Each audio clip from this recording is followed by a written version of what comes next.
হে আল্লাহ, আমার ছোট ভাই নওশাদ দয়াময় নবী বংশের ছেলে, পীরের ঘরের ছেলে, আল্লাহ তোমার দিনেরই একটা পাঠ রাষ্ট্র সেবা রাজনীতি সেই কাজ করতেছে, নেবেছে আল্লাহ।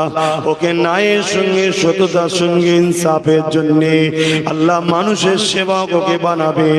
মুসলিম হিন্দু দলিত আদিবাসী যেই হোক না কেন, যারাই অসহায় তাদের পাশে আমার ভাইকে দান করাবে।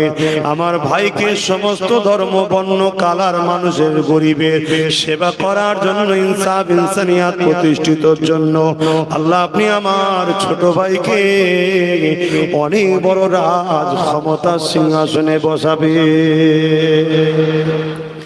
দুনিয়ায় যে যতই বাধা দিক না কেন, লাহু মুলকুস সামাওয়াতি ওয়াল আরদ, জমিন আসমানের বাদশাহী তো আপনার হাতে।